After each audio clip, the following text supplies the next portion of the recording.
I was halfway through my chicken parm when Dad leaned across the table with a smug little grin and asked, "So, Hunter, are you enjoying the $3,000?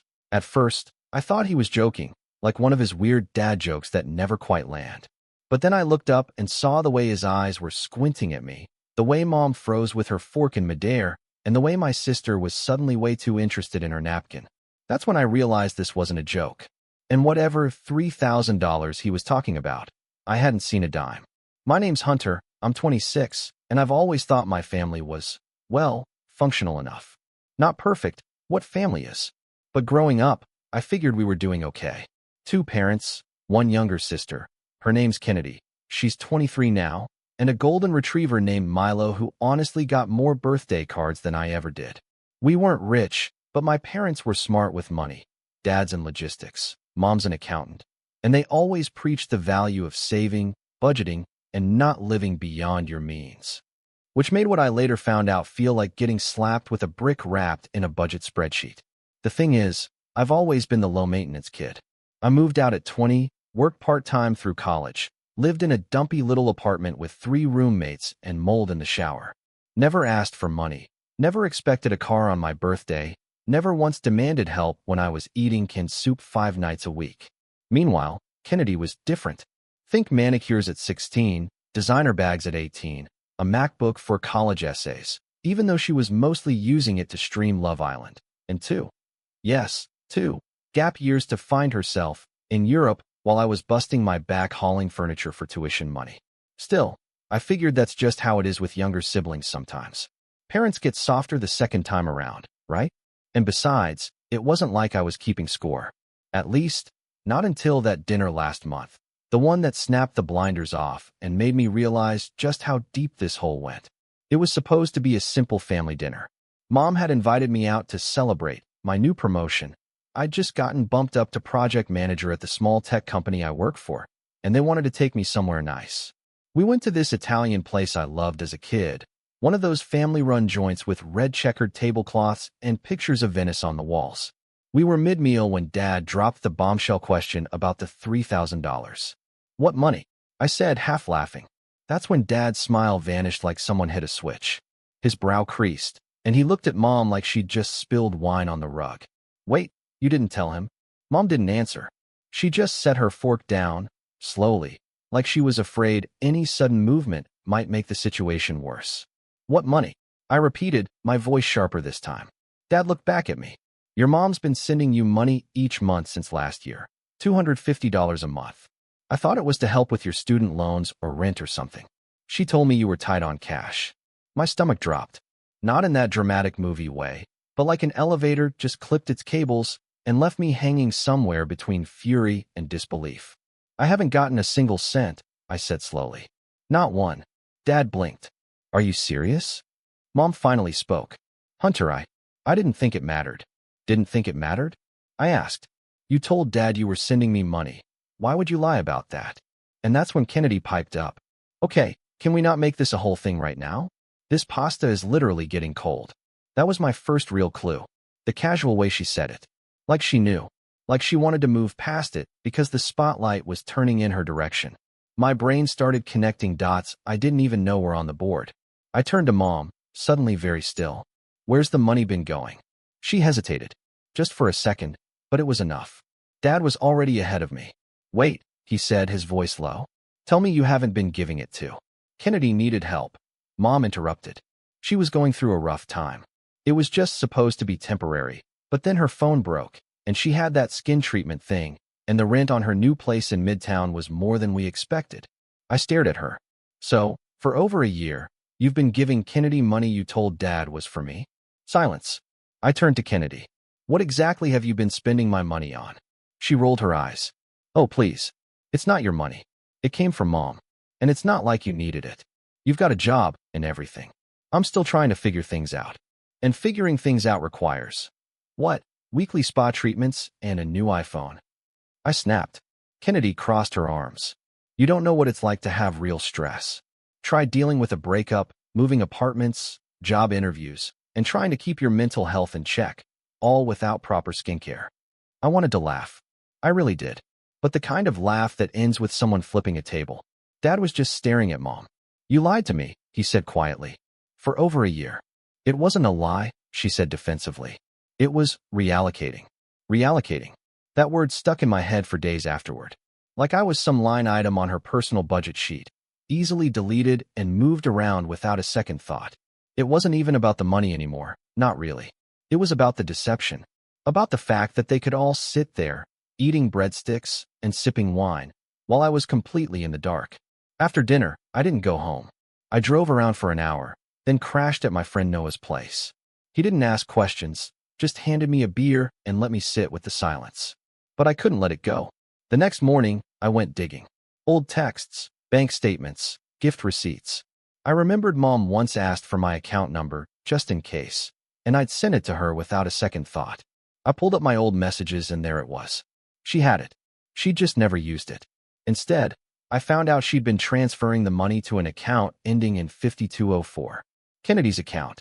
I recognized the last 4 digits from when we were kids, and Mom helped us open teen checking accounts at the same bank. Kennedy had never changed hers. That's when the full weight of it hit me. They'd been pretending to help me, to celebrate me, while funneling money to the one person who'd never had to lift a finger in her life. All while telling Dad I was getting help I never asked for. I wish I could say that was the worst of it. But that was just the tip of the iceberg. Because the deeper I looked, the more I found. And by the end of the week, I wasn't just angry. I was ready to get even. I didn't confront them right away. I needed time, not just to process what had happened, but to figure out how long this had been going on and how deep it really went. I don't mean to sound dramatic, but once someone close to you lies like that, it changes how you see everything. Every memory gets reevaluated. Every birthday, every holiday, every offhand comment that used to feel like nothing suddenly feels loaded. At first, I told myself maybe it was just the $3,000 and nothing more. Maybe it was one of those messed up, Mom wants to protect the baby of the family things. But that denial didn't last long. Because once I started pulling threads, the whole sweater unraveled. I started with Venmo. Kennedy's account was public. Not everything showed up, but enough did. Payment notes like Mani Petty Treat Yourself and Rent Thanks, an emergency hair fix, were scattered through the past year. All of them from Mom. The earliest one was nearly 16 months ago. 16 months.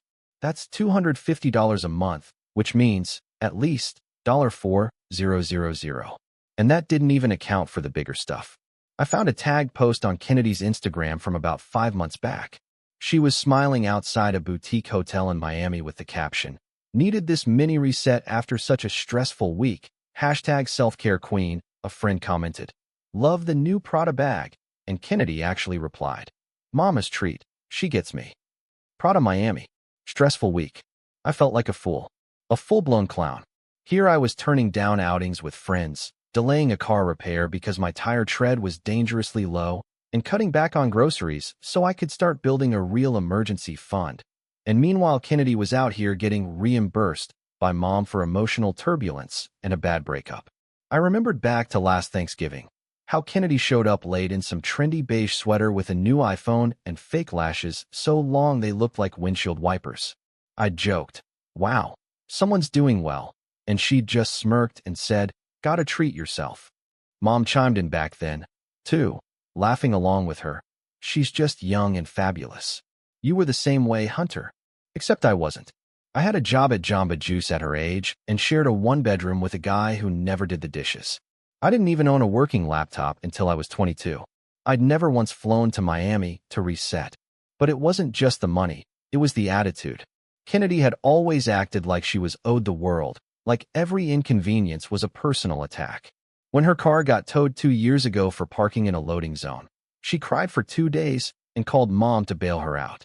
When she lost her first internship, which she barely showed up to, she posted a 5-paragraph notes app story on Instagram about how capitalism was crushing her spirit and how she wasn't made to be boxed into a 9 to 5 system. And Mom defended her. Every single time. She's sensitive. She's still figuring it out. "You're the strong one. Hunter, you've always been independent." As if that made it okay to leave me out of everything. As if my silence gave her permission. I spent that whole week diving into my memories, re-examining them under this new, harsh light. And one moment kept coming back, my 25th birthday. It was just last year. I remember because it was the first one after I'd moved into my own one-bedroom. I was so proud of that place. Small, sure, but clean and all mine. I'd invited my parents and Kennedy over for a quiet dinner. I cooked, decorated, even bought a cake. Kennedy showed up nearly an hour late, and when she walked in, she barely glanced around. "Cute," she said, eyeing the place like it was a hotel lobby. She didn't plan to stay in long. Then she sat on my couch and scrolled through her phone the entire time. I remember Mom hugging me that night and saying, "We didn't get you anything big this year. Money's tight with your sister's situation, but we're so proud of you." That phrase hit different now. Money's tight. Yeah, I'll bet. Because apparently, Kennedy had just started her skincare subscription box and weekly acupuncture sessions. And then, just to really twist the knife, I remembered something Dad told me earlier this year.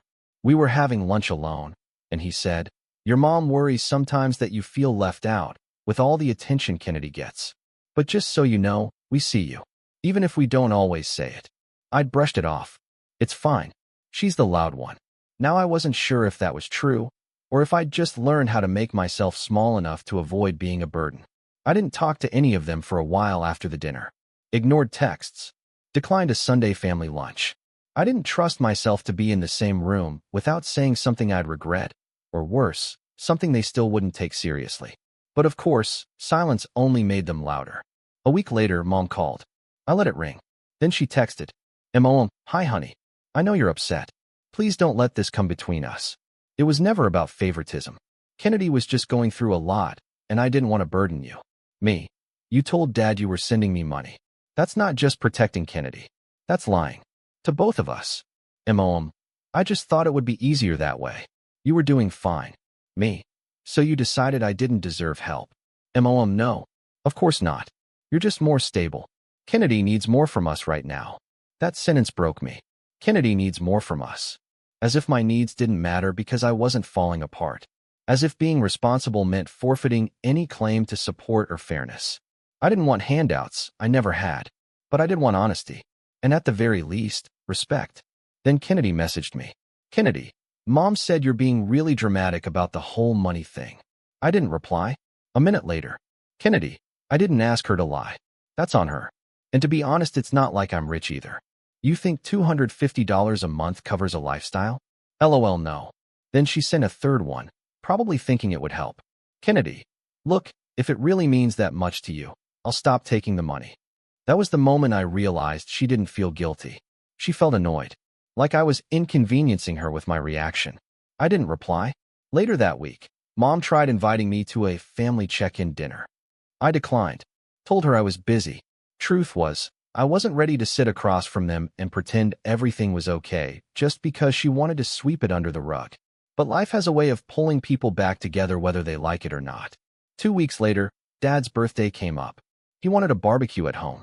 I debated skipping it, seriously debated it, but in the end, I went. Not for Mom or Kennedy, but for him. Because despite everything, he'd always tried to stay neutral. Maybe too neutral, but he didn't deserve the fallout. So I showed up. I brought drinks, said hi, helped with the grill. Tried to act normal. It was going fine until Kennedy strolled in wearing a new designer jacket. One of those cropped suede ones that looks like it costs a car payment. Dad noticed immediately. "Nice coat," he said. "Did you finally land that job you were interviewing for?" She blinked. "What? Oh, no, that didn't work out. But I needed a pick-me-up." I caught Mom's eyes darting to me. Guilt flashed across her face. Just for a second. Dad looked confused. "Didn't you say you were cutting back?" Kennedy shrugged. "Mom said it was fine." Boom. There it was. In front of everyone. Dad's brow furrowed. "Find a what?" Kennedy froze. Mom cleared her throat. "It was just a little gift." Dad set down his plate. After we agreed there wouldn't be any more extra spending, the air got tight. Even Milo stopped chewing his squeaky toy. Kennedy looked defensive. "It's not like I'm some moocher. I'm trying. It's just taking longer for me, okay?" Dad turned to Mom. "You said you stopped the payments." Mom glanced at me, then back at him. I might have helped her with a few things. Dad's voice went flat. "Define a few." That's when I stood up. $4, $500, I said. Everyone looked at me. "That's how much she's gotten, at minimum. Since you thought I was the one getting the support." Mom looked like she'd swallowed a lemon. Kennedy scoffed. "Oh my God," she said. Are you seriously tracking my life like some jealous little gremlin? I didn't flinch. No, I'm just tired of being the invisible one while you get praised for breathing. Dad's jaw tightened. He looked back at Mom. Is that true? Mom didn't answer, and that silence was louder than anything she could have said. But what none of them knew, what I'd been quietly preparing in the background, was that I wasn't just planning to confront them. I was planning something much bigger, something they wouldn't see coming. After that birthday barbecue, the mood in the family shifted, but not in the way I'd hoped. You'd think exposing 16 months of lies would make people pause and reflect, maybe apologize, maybe even make things right. But instead, it was like I'd kicked a beehive. Mom started treating me like I was the problem. Kennedy became colder than ever. And Dad, he was stuck in the middle, trying to keep the peace while clearly nursing a growing resentment of his own. For a while, I kept my distance. No Sunday dinners, no group texts. I stayed polite but distant, like a coworker at a party you didn't want to be invited to. I threw myself into work, long hours, overtime, anything to keep my mind busy. But late at night, I couldn't stop thinking about it. About all the times I'd bent over backward to be self-reliant, only to find out they saw that as a reason to exclude me. That being strong meant being ignored. That being responsible meant being used. Then, about 3 weeks later, Mom called. Again. I almost let it go to voicemail, but something told me to answer. Her voice was sweet. Too sweet. Hi, honey, she said. I was wondering if you could come by this weekend. We're organizing a little brunch. I'm good, I said, keeping my tone flat. It's not a big thing. Just some family and a few of Kennedy's friends. She's going through a rough patch, and I thought it might lift her spirits. I nearly laughed. A rough patch? Again? She's still getting a little help from you? I asked. Mom sighed, clearly annoyed I wouldn't just drop it. Hunter, can we not do this every time we talk? It's just brunch. And that's when it hit me. It wasn't just brunch. It was always something. A birthday, a barbecue, a brunch, a crisis, a favor. And every single time, it was centered around her. And somehow, I was always expected to show up, play nice, and shove my feelings down for the sake of family. Still, a part of me was curious. I agreed to come, but only to observe. I told myself I wouldn't get drawn into anything. Just show up, smile, leave early. But that day, I saw something I wasn't supposed to see. When I arrived, the house was already full. Laughter floated from the kitchen, and there were mimosas on the counter, little fruit platters, even a mini congrats banner strung across the dining room wall. At first, I thought it was for someone's birthday or maybe a friend's baby shower. Then I saw the gift bags. 5 of them, all neatly arranged with gold tissue paper and little white tags that read, "Thank you for helping Kennedy start her next chapter." My stomach turned. I walked over and picked up one of the cards, reading it again to be sure I wasn't misinterpreting it. Then I turned around and asked the room, "Start what chapter?"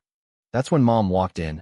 Carrying a tray of quiche like this was some kind of Hallmark movie. "Oh," she said. "You're early." "I'm on time," I said. "What's this about Kennedy's next chapter?" She hesitated. It was brief, but I caught it. That little flicker of panic before the mask came back on. "Well, we were going to wait to tell you until after brunch. But she's moving to LA. I blinked. LA? Since when?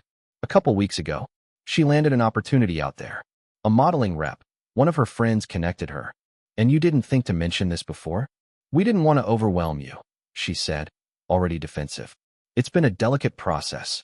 I looked around again, at the decorations, the catered food, the 5 gift bags. This wasn't last minute. This had been planned for weeks. So let me get this straight, I said slowly. You've been funneling money to Kennedy for over a year. Lied to Dad about it. Lied to me. Then, when you finally said you'd stop, you kept doing it. And now, after all that, you're sending her off to LA with a literal party, and I'm just supposed to smile and eat mini quiche like everything's fine? She set the tray down, her voice tight. Hunter, it's not like that. You always twist things. Before I could respond, Kennedy walked in wearing oversized sunglasses, inside, and holding a champagne flute. Oh my God, she said, seeing me. Is this seriously going to be another one of your meltdowns? I'm just finding it hard to believe this. I gestured around the room. Is what you consider fair treatment? She shrugged. Sorry you're not the main character, Hunter. I nearly walked out right then. But before I could, Dad came around the corner. He looked surprised to see me. Didn't think you'd show. Neither did I said, then turned to him. Did you know about LA? He hesitated, which told me everything. Your mom told me last week. And you didn't think I should know? It wasn't my call. Of course it wasn't. It never was. I left the brunch early. Didn't eat. Didn't say goodbye. I drove home in silence, gripping the wheel so hard my knuckles ached. And that's when I decided I was done being passive. Done letting them dictate how I was allowed to feel. Done letting my own family treat me like an afterthought. I started looking into Kennedy's so-called opportunity. The modeling agency she mentioned? It wasn't even an agency. It was a startup talent collective run out of a two-room co-working space in downtown LA. Their website was glitchy, their Instagram had less than 500 followers, and their most recent model post was of a guy doing squats on a rooftop in sandals. In other words, a scam. Or at best, a desperate gamble. I wasn't shocked. Kennedy had a talent for falling into things that sounded glamorous but never went anywhere. But here's where things get worse. Way worse.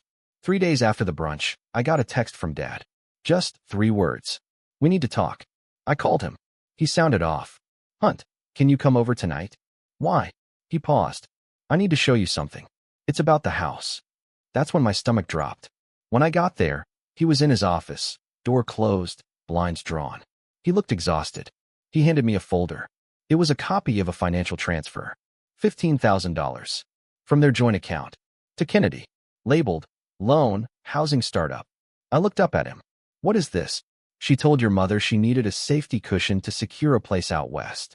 A housing deposit for when she moved. Said the agency had limited openings, and she had to act fast.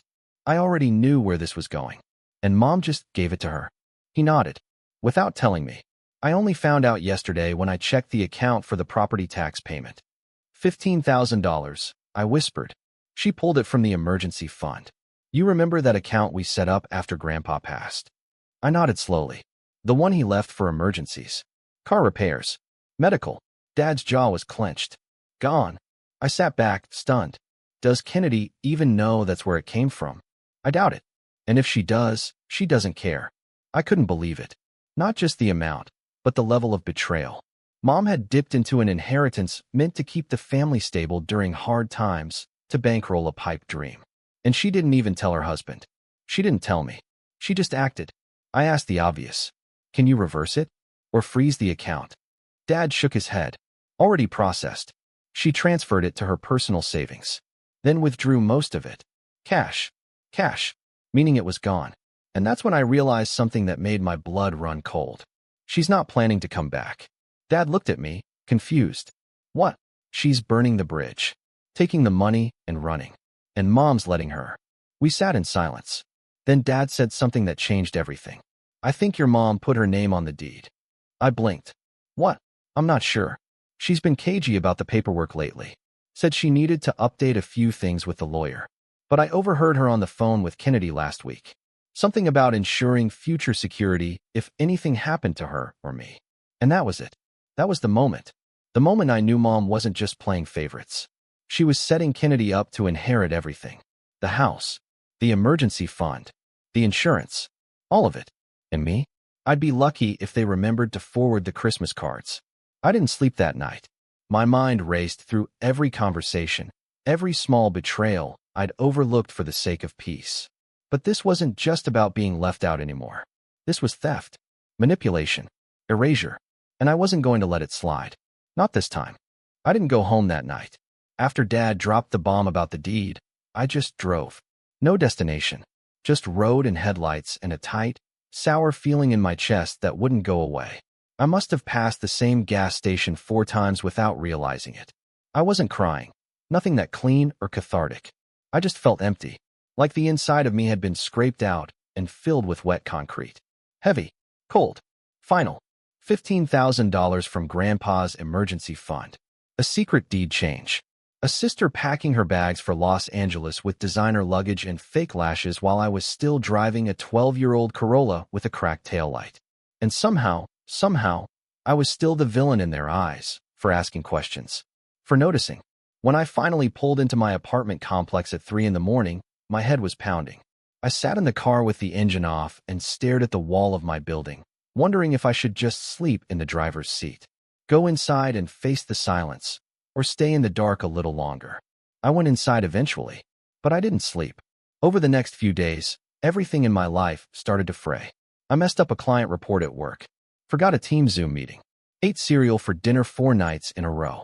My rent notice came in, and I stared at it like it was written in another language. Not because I couldn't afford it. Thankfully I could. But because my brain was just done. Checked out. Going through the motions. Every time I closed my eyes, I heard those words again. I think your mom put her name on the deed. It echoed over and over. Because that wasn't just some line in a conversation. That was my family quietly deciding that I didn't matter. That Kennedy, who had never held a steady job, who used phrases like energy blockage to justify quitting internships, who had a skincare shelf worth more than my entire laptop setup, was more deserving of protection, security, legacy, everything. And I couldn't shake the thought. What if something happened to Dad? Would I even be allowed in the house? Would Kennedy show up in heels and sunglasses and declare it her property now, with Mom standing behind her nodding like it was fair? I started checking legal forums at night. Googling, can a parent remove a child from a deed without telling them? And how to contest estate fraud. The answers weren't great. It all depended on whether anything had been officially changed, and since I wasn't on the deed in the first place, technically it wasn't mine to be removed from. But emotionally, spiritually, that house was mine. It was the only place I'd ever known growing up. I could still see the pencil marks on the pantry door measuring our heights every birthday. The dent in the banister where Kennedy tripped in her princess heels and blamed it on me. The ceiling crack in my childhood bedroom shaped like a crooked lightning bolt. That house held my memories, my ghosts, my childhood, and they were giving it to her. I confronted Mom a few days later. Not angrily, not in some explosive shouting match. Just quiet, controlled, cold. I called her while she was at work. Left a message asking to meet at a local coffee shop. Neutral ground. Somewhere public. Somewhere I could keep my composure. When she walked in, she smiled like nothing was wrong. Hi, sweetheart. I didn't smile back. We sat. She ordered a tea. I didn't order anything. Is this about the other night? She asked. No, I said. This is about the deed. Her face froze. I know, I said. Dad told me. There was a long silence. The kind that stretches so tight you expect it to snap. Then, she sighed. I didn't want to tell you until it was finalized. I knew you'd overreact. I wouldn't have overreacted, I said. I would have reacted. Like a person whose entire sense of family just imploded. She rolled her eyes, rolled her eyes. Don't be dramatic. Dramatic? I asked louder now. You lied to Dad. You lied to me. You gave Kennedy 15 grand and changed the deed without even a conversation. That's not drama. That's betrayal. She needs more support than you, Mom said, voice clipped. She always has. You know that. I stared at her. You're not even pretending anymore, are you? She's moving across the country, she snapped. She needs a safety net. You're already fine.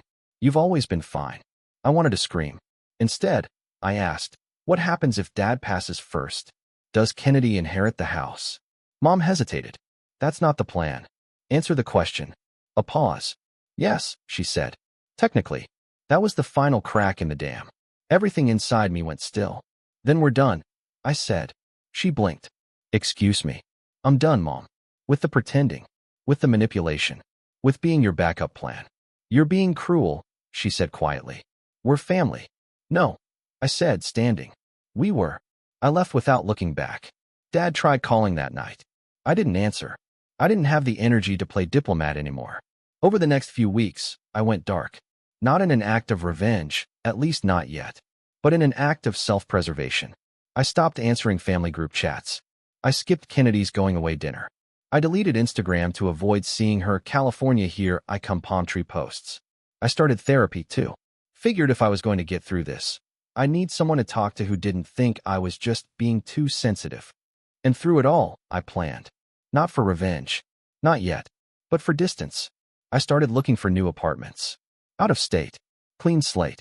I'd always dreamed of moving to Seattle or Denver, and now I had nothing tying me here except memories and pain. I made a spreadsheet of cities, jobs, costs of living. I updated my resume. I contacted a few old friends who'd moved away and asked what life was like outside the orbit of family guilt. I started writing everything down. Not just legal options or relocation plans, but the history, the little things. I compiled screenshots, bank statements, text conversations. Not because I planned to go nuclear, but because part of me didn't trust them not to twist the story someday. To make me the villain, the ungrateful son, the bitter brother. One night, I got a call from Kennedy. I stared at the screen for a full minute before answering. "Hey," she said. "Guess who's beachside?" I didn't respond. "Okay, rude," she laughed. "I just wanted to say bye. I'm flying out tomorrow." "Congrats," I said flatly. She paused. "You're seriously not going to wish me luck? I think you've already got enough of that." Another pause. "Look," she said, her tone shifting. "I know you're mad, but you've always been the stable one. You don't need help." "I do." "Why?" I asked. "What makes you so special?" She laughed again, nervous, high-pitched. "I'm not special, Hunter. I'm different." "Different means needy now?" "No," she said. "Different means I don't fit in the way you do. Mom understands that. You never did." There it was. The delusion. The entitlement packaged in poetry. "Well," I said, "good luck finding someone in LA who'll fund your fantasy." "You're cruel," she said, echoing Mom's words. I didn't care. She hung up first. And for the first time in years, I felt something like peace. Not happiness. Not closure. But control. I wasn't the invisible one anymore. I was the one walking away. I still had no idea how far this rabbit hole went, or what Mom might have signed or promised or stolen. But I knew one thing for sure. They hadn't broken me. Not yet. And I wasn't done. I moved 3 months after Kennedy left for LA. It wasn't dramatic. No fiery farewell or final confrontation. I didn't slam doors or make a speech. I just quietly packed my things into cardboard boxes, donated half my furniture, and drove north with the windows down and a Spotify playlist that started with Hosier and ended with silence. I left my apartment keys in the drop box and didn't tell anyone, not even Dad, where I was going. I ended up in Portland. Not forever, but far enough. A city with rain, trees, and no ghosts. I rented a 1-bedroom in a converted Craftsman with creaky floors and a landlord who talked like he'd been a roadie for Fleetwood Mac. The place had charm. And more importantly, it was mine. I didn't tell anyone my new address. I didn't send postcards. I didn't even update the family group chat, which, hilariously, still existed, even though it had gone quiet since Kennedy's move. At first, I felt like I was just running, escaping the weight of years spent as the strong one, the independent one, the "he's fine, don't worry about him" sibling. But over time, I realized I wasn't just escaping, I was reclaiming. Everything. My time. My peace. My voice. Work came with me. The tech company I'd been with let me go remote, and with the move came a surprising opportunity. I'd been casually developing a project management tool with one of my coworkers. A side hustle, really. We pitched it to a few startups in the area, and before I knew it, we had our first small client. Then another. Then 2 more. Within 6 months, we'd spun it into a full LLC and split the stake 50/50ths. It wasn't glamorous. No venture capital, no hoodies with logos. Just late nights, clean code, and meetings where no one talked down to me. For the first time, I was the one calling the shots. I was the one steering the ship. And my bank account? It started to reflect that. By the end of the year, I was making nearly twice what I made at my old job. But that wasn't even the best part. The best part was how small everything back home started to feel. I'd open Instagram sometimes. Yeah, I reinstalled it and scroll past Kennedy's beach selfies and carefully posed matcha shots. Her captions always looked like Pinterest had a breakdown. Sunset skin, soul reset, #healing era, manifesting kindness and direct deposit. When your aura is too strong for basic vibes. I didn't even feel angry anymore. Just tired. Watching her try to rebrand herself every week felt like watching someone put glitter on a cracked mirror. And Mom, she'd gone strangely quiet.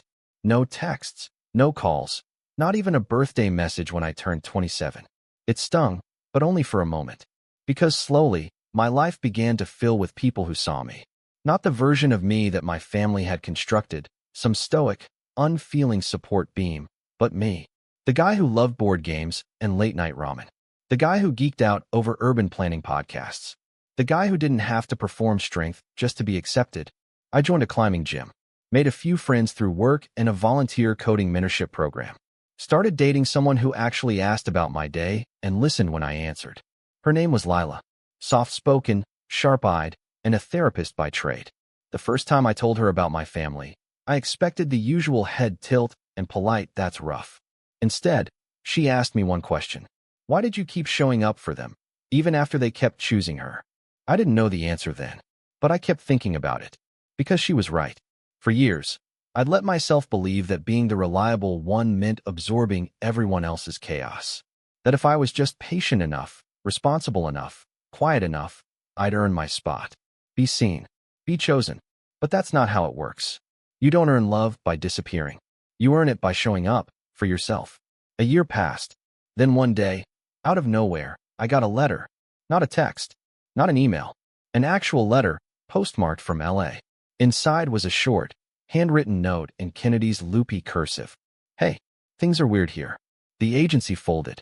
I'm working part-time at a juice bar. Thinking of coming back for a bit. Mom says you're still not talking to anyone. Just wanted to say hi. Hope you're okay. K.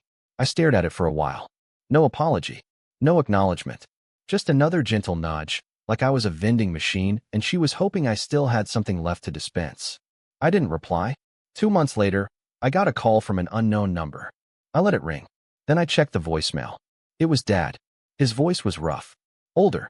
Hey, Hunter. I know you're busy. Just wanted to let you know the house is going up for sale.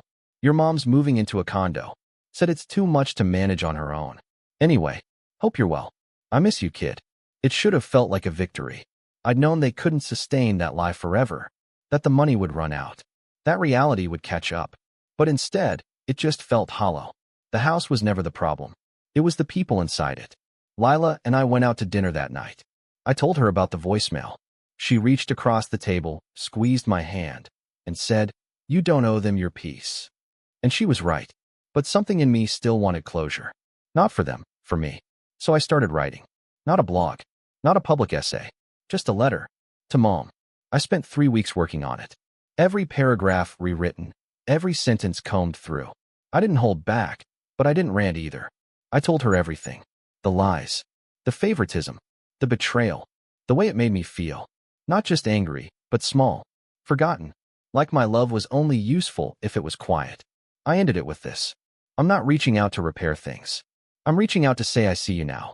I see what you chose. And I see myself more clearly because of it. I'm not the background character in Kennedy's story. I'm not your plan B. I'm the author of my own life now. And in this chapter, I'm choosing peace. Whether you're in it or not. I mailed it. No return address. Did she ever read it? I don't know. Did it change anything? Probably not. But it changed me. That was the month everything started to bloom. Lila and I moved in together. Our app landed a contract with a regional healthcare group. I took a trip to Japan, my first real vacation in years. I hiked in the mountains, ate ramen in an alley at midnight, watched the sunrise from a train window, and cried without knowing exactly why. Back home, I bought a condo. It wasn't big, but it was sunny, quiet. The kind of place where you can hear your own thoughts and still want to be there with them. And one day, while organizing old boxes, I found an envelope from my early 20s, something Grandpa had written before he died. A letter I'd forgotten about. Inside, in his shaky handwriting, he'd written, "Hunter, I don't have much wisdom left, but if I could pass along one thing, it's this. Don't spend your life earning a seat at someone else's table. Build your own. The people who matter will come find you." I stood there for a long time after reading that. Because I hadn't just built a table. I'd built a whole life. One they couldn't take from me. And yet, part of me still felt like something was missing. Not regret. Not sadness. Just unfinished business. Because even now, I hadn't said everything I wanted to say. Not to Mom. Not to Kennedy. Not to Dad. And if I was ever going to close that chapter, I needed to go back, just once, to say what they needed to hear. And what I needed to say? It started with a random email. Nothing flashy. No subject line screaming for attention. Just, "Hunter, need a call." It was from my dad. And that alone was enough to make me pause. We hadn't talked in over 6 months. Not since the voicemail about the house being sold. I hadn't called him back, hadn't responded to the quiet updates that trickled in from relatives. I figured they'd do what they always did, move on without me, then circle back when it was convenient. But this email was different. Short. No guilt-tripping. No dramatic monologue. Just a link to his Calendly and a line at the end. "I need to tell you something. If you're willing." I didn't respond right away. I let it sit in my inbox for 3 days, unopened but unread. Lila saw the tension in my shoulders every time I opened my laptop and said nothing. She never pushed, just waited. On the fourth day, I booked a call. It was awkward at first. The way old bridges are when you try to test if they'll still hold your weight. But Dad didn't waste time. After a minute of polite catching up, he dove straight in. The house sold, he said. 2 months ago. Mom moved into that condo like she planned. Good for her, I said flatly. He sighed. She didn't tell you what she did with the money, did she? I leaned forward. What do you mean? There was a pause. Then, with a kind of tired shame, he said, she opened a trust account. For Kennedy, using the house equity. I blinked. A trust, set up through a private firm. One of her clients recommended it. I found out last week when I got a notice from the tax office. Her name's the sole beneficiary. Kennedy's. I couldn't breathe for a second. I thought she was done. I thought the 15 grand, the secret deed change, the LA reset, that was the betrayal. But this was worse. This was permanent. She said it was a precaution, Dad continued, bitterly. In case Kennedy couldn't get her footing in California. Said she wanted her to have something stable. Meanwhile, I had to ask for an extension on my dental work because our backup savings are gone. I couldn't help it. I laughed. Not because it was funny, because it was absurd. Kennedy had a trust fund, and my father couldn't get a crown put in. Why are you telling me this? I asked, still trying to process it. He hesitated, then said something that made me sit up straighter. Because I didn't sign off on it. Legally, I was still a joint owner of the house when she did it. And if I can prove she moved the money without full consent, that trust might not be as bulletproof as she thinks. I stared at the screen. She forged your name? Maybe. Or maybe she signed for me using power of attorney. She had one from years ago when I had surgery, and I never rescinded it. Either way, it's a legal gray area. My mind spun. A legal gray area. That phrase had weight now. Possibility. Power. Dad leaned in, his voice low. I want to make this right, Hunter. But I can't do it alone. I didn't answer him that day. I told him I'd think about it. Then I sat with it for a week. And in that time, something began to take shape inside me. Not revenge, exactly. Not rage. But clarity. If they were going to keep playing games with legacy, wealth, and loyalty, then I would learn the rules. And I'd play smarter. The first thing I did was call an old friend from college, Erica. She was a lawyer now, working in estate litigation.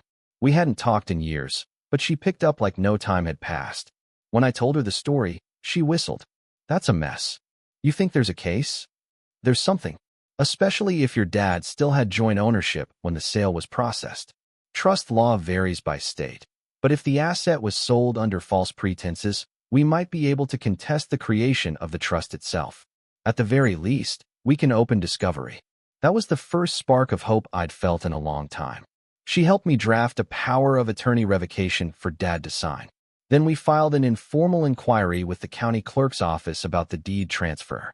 And while we waited for paperwork, I started my own investigation.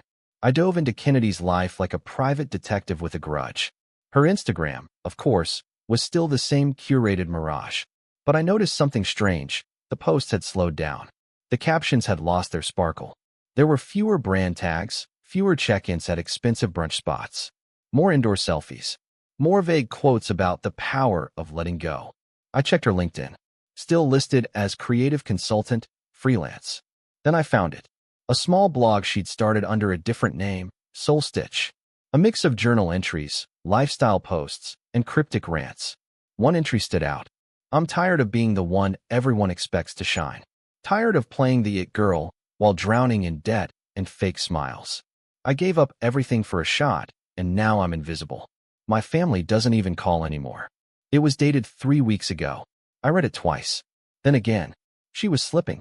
Not just financially, but emotionally. The Golden Girl routine was cracking. And I realized something important. Kennedy was vulnerable. Maybe for the first time in her life.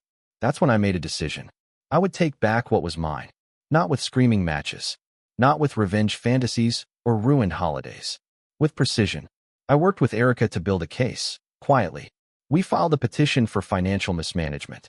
Since Dad never consented to the trust creation, and since part of the equity used came from a jointly owned asset, we had grounds to challenge the legality of the entire structure. It was a long shot, but it didn't have to win. It just had to scare them. While the paperwork churned, I started my next move. I made contact with Kennedy. Not directly. Through a burner account. A fake email pretending to be a podcast producer interested in her story. I offered a modest appearance fee. Said I'd found her blog and wanted to interview her about what it's like to chase your dream and lose everything. She replied in 10 minutes. OMG, yes. This would be such an important convo. People need to hear this side of things. We set up a Zoom call. I didn't turn on the camera. Just asked questions. She talked for an hour. Told me about how the agency ghosted her. How her roommates skipped town and left her with the lease. How she had to Uber Eats and sell old handbags just to get by. She said her mom used to send her money but had tightened up recently, and now she felt abandoned. I don't even know if the trust is still mine, she said. She said it's protected, but mom's been cagey. Won't let me see the docs. Bingo. Kennedy didn't have the money. She just thought she did. That trust wasn't a gift, it was a leash. A leash mom controlled, which meant they were already turning on each other. I ended the call with a fake email address and no intention to follow up. But I saved the recording. Every word. Every second. Later that week, Erica sent me an update. The inquiry had triggered a response. Mom's legal firm had acknowledged receipt. No denial yet. No pushback, which meant they were nervous. I sent one final letter. No signature. No return address. Just typed and mailed to the condo address I knew she'd moved to. I know about the trust. I know what you did to Dad. I know Kennedy doesn't have access to the money. You can either undo what you built quietly, or you can watch it crumble in public. Your move. No threats. No demands. Just truth. I don't know how she reacted. She didn't reply. But 2 weeks later, I got a text from Dad. She wants to talk. Said she's reevaluating some things. Might be time to come home. I didn't respond. Not yet. Because I wasn't done. The pieces were moving. The board was set. And this time, I was the one with the upper hand. I didn't go back right away, not physically. When Dad texted me about Mom reevaluating some things, I knew what that meant. She wasn't sorry. She was calculating. She felt the walls closing in and was trying to rearrange the furniture before the house collapsed. That wasn't accountability. That was desperation in pearls and a pressed blouse. So I waited. I let her sit in the uncertainty for a little while longer. Then I sent an email, short, polite, surgical. If she wants to talk, it needs to be in writing. I'm no longer taking meetings where the goal is emotional manipulation disguised as closure. Dad didn't push back. I think he understood now. Maybe too late. But he understood. 3 days later, I got an email from Mom. She opened with a classic. I'm sorry if I made you feel excluded. There it was, the conditional apology. The politician's favorite. I skimmed through paragraphs of flowery justifications, phrases like, intentions were never malicious, and I just wanted to protect both of you in different ways. And then came the real reason she reached out. I've spoken with the attorney, and we're open to dissolving the trust structure. Kennedy isn't in a position to manage it responsibly, and with your father's concerns now raised, it seems best to revert things. There it was. Panic. She wasn't dissolving it because she saw the light.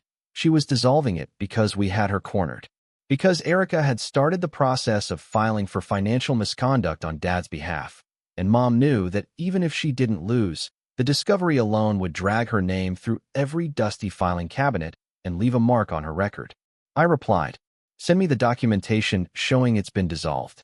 Once I verify it, we'll consider next steps. No conversations until then. It took a week, but the documents came through. I forwarded them to Erica, who confirmed the trust had been shut down. The funds had been transferred back into the estate's general holding account, and since Dad had finally revoked her lingering power of attorney, she couldn't touch a cent without his co-signature. We'd frozen her. She still had money, sure, but not control. Not like before. And Kennedy? She had no idea. Because while all this was happening, she'd been busy crafting her latest rebrand. I knew, because I'd been watching. She'd recently launched a healing and empowerment Patreon. A few dozen subscribers, vague promises of monthly meditations, and behind-the-scenes looks at her creative journey. The same week she posted a day in my life video on YouTube, where she cried softly on camera about growing pains and toxic family dynamics. I recognized one of the quotes. It was from my letter to Mom. Verbatim. I was angry, sure, but not surprised. What did surprise me was the GoFundMe, titled, Help Me Rebuild After LA Chewed Me Up. She wrote that she was restarting from zero, that she'd been cut off from her family because she refused to follow a path that wasn't hers. That all she wanted was a chance to move back home and start over. Maybe open a boutique wellness studio, if the universe aligned. The donation goal? $20,000. And the best part? The first donation was from Mom. $2,500. With the message, "So proud of your strength. We've got you always." I almost dropped my coffee when I saw it. After all that, after dissolving the trust, agreeing to stop the bleeding, she found a new funnel. Public, emotional, manipulative, with the added bonus of making me look like the villain for cutting ties. And that's when I decided, no more mercy. If they wanted to play this publicly, so be it. But we were going to do it my way. Step 1 was quiet. Legal. Erica helped Dad file a cease and desist against the GoFundMe, citing misrepresentation. Since Kennedy had claimed to be cut off, but had simultaneously received funds from a parent, who was not the sole financial decision-maker, there were grounds to argue the campaign was built on false pretenses. Within 2 days, the platform flagged it for review. Donations were paused. Comments were locked. Kennedy took to Instagram with a cryptic story. "It's always your own people. But nothing can stop what's meant for me." Step 2 was information. I anonymously leaked the podcast interview to a small Reddit forum focused on influencer accountability. I didn't doctor it. I didn't edit it. I just posted the full call with the caption, "Wellness coach asks for $20K after telling podcast she was blowing through cash, hiding from landlords, and admitted her trust was probably fake." It blew up. Not viral, but big enough. Someone recognized her from her YouTube channel. Screenshots surfaced. A few former roommates chimed in. One shared DMs where Kennedy asked to borrow money and then ghosted them after receiving it. Her name trended on a niche TikTok algorithm for a few days under the tag, #manifestation_myths. She posted another video. Tearful, vague, claiming she was being targeted by trolls and that certain people were trying to erase her voice. The comments weren't buying it. Even her Patreon started bleeding subscribers. And me? I was sipping tea in a hoodie in Portland, watching it all from the comfort of my laptop. Step 3 was direct. Dad invited me down for a visit. Said he had something he wanted me to see. I agreed. I drove back for the first time in over a year. The neighborhood looked smaller, quieter, like someone had dimmed the saturation. We met at a diner. Same one we used to go to when I was a kid. He slid a manila folder across the table. Inside were the finalized estate papers. The house proceeds, now sitting in escrow, were being equally split, 50-50, between me and Kennedy. That was always how it should have been. "She doesn't know yet," he said. "But it's done. No more secret favors. No more backdoors." I nodded. "And if she contests it?" He smiled for the first time that day. "She won't get far. She burned every bridge she had, including mine." We didn't talk much after that. Just drank coffee, watched the rain. Before I left town, I took one final detour. Mom's condo. I didn't plan to go in. Didn't even know if she'd be there. But I stood on the sidewalk and looked up at the balcony where she used to hang flower pots. The pots were gone now. Just an empty railing. After a minute, I slipped a letter into her mailbox. It was shorter than the last one. Just one paragraph. "You tried to protect the wrong daughter. You taught her she didn't need to earn love, only demand it. That choices had no consequences, and family was a resource to extract from, not a bond to nurture. You didn't break me, but you lost me, and now you'll have to live with that." I drove away without looking back. A few weeks later, I got a message from Kennedy. Just 2 words. "You win." I didn't reply, not because I hated her, because I didn't need to. Winning wasn't about revenge. It wasn't about applause. It was about peace, and I'd finally found it. Fallout wasn't loud. It wasn't fireworks or slammed doors or viral courtroom footage. It was slow, quiet, heavy, like snow that piles up inch by inch until the roof caves in. And when it came, it didn't just crack the image of my family, it erased it. Kennedy's final text, "You win," arrived like a broken transmission from someone who used to speak in sparkles and emojis. No follow-up, no calls, no tears, just silence. At first, I thought it was another manipulation tactic, the calm before a second storm. But then Dad called a few days later and confirmed what I suspected. "She's gone quiet," he said. "No calls, no emails, no drama. I think she finally hit the wall." I didn't gloat, didn't feel vindicated. I just felt done. But the world didn't stop turning. The fallout began with Kennedy's reputation. The leaked podcast kept circulating on niche forums, passed around in YouTube commentary videos, and stitched TikToks. A creator with a modest following made a reaction video dissecting the discrepancies in Kennedy's stories, contrasting her tearful pleas with screenshots of designer spa visits and expensive sushi nights. Viewers were not kind. Her Patreon dropped to under 20 subscribers within a month. The GoFundMe was permanently removed. Some former donors demanded refunds. Others blasted her in the comments of her remaining YouTube videos, which she eventually turned off. Then her wellness Instagram vanished. Just like that. Gone. She resurfaced briefly under a new handle, less curated, more personal, but it never gained traction. Without the shiny filter of trust-funded luxury, the audience didn't stick around. There were no more partnerships, no affiliate links, no promos for crystal diffusers or energy resetting water bottles. Her final post, at least the last one I ever saw, was a blurry photo of a sunset with a caption that read, "Some chapters aren't meant to be reread. Thank you for the lesson." And then she disappeared. Dad told me she moved into a shared apartment outside Sacramento, working part-time as a barista. Back to basics. No more freelance creative consultant titles. No more LA lights. Just reality. It wasn't punishment. It was life. Unfiltered. Unsubsidized. Mom, though? Mom didn't vanish. She couldn't. She still lived in the same condo. Still attended the same church. Still hosted book club with the same polite smiles and low-fat lemon bars. But the whispers started. First from her friends. After the trust documents were quietly contested, word spread among her social circles. Then from her clients, some of whom dropped her after seeing her name pop up in a quiet legal dispute over misused estate funds. Nothing criminal. Nothing headline-grabbing. Just shame. The soft kind. The kind that lingers in looks and polite distance. Dad and I spoke more often now. He came up to Portland twice that year. We grilled salmon on my small balcony, talked about nothing in particular, and played cribbage like we used to. I helped him set up an online dating profile once, just for fun. He didn't follow through with it, but I could tell he was grateful for the gesture. "You know," he said once, looking out at the skyline, "I used to think keeping the peace meant keeping quiet." I nodded. Me too. We didn't talk about Mom much after that. The estate was finalized a few months later. The proceeds from the house were split down the middle. I donated some of my share to a scholarship fund in Grandpa's name. The rest, I used to invest in the software company I co-founded.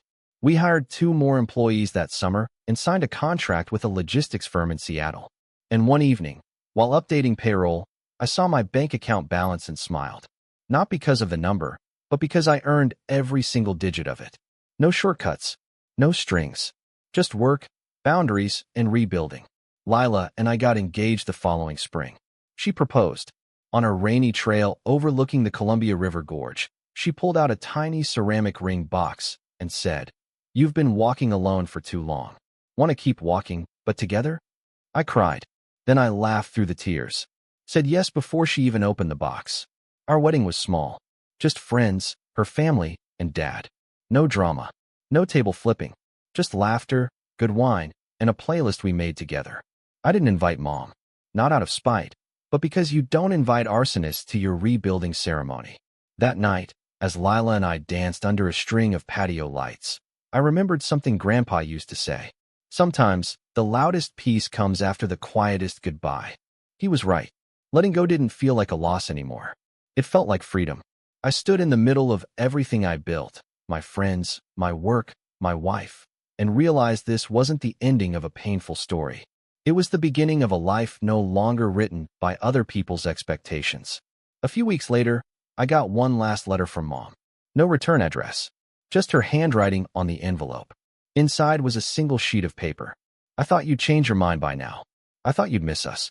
I never realized the only person who needed to change was me. I'm sorry. I mean it. But I know it's too late." She signed it with her full name. Not Mom. Just Eleanor. I read it once. Then I set it down. Didn't burn it. Didn't shred it. Just left it on the shelf. A relic. A footnote. Not the ending. Not anymore. Because I'm the one writing the story now.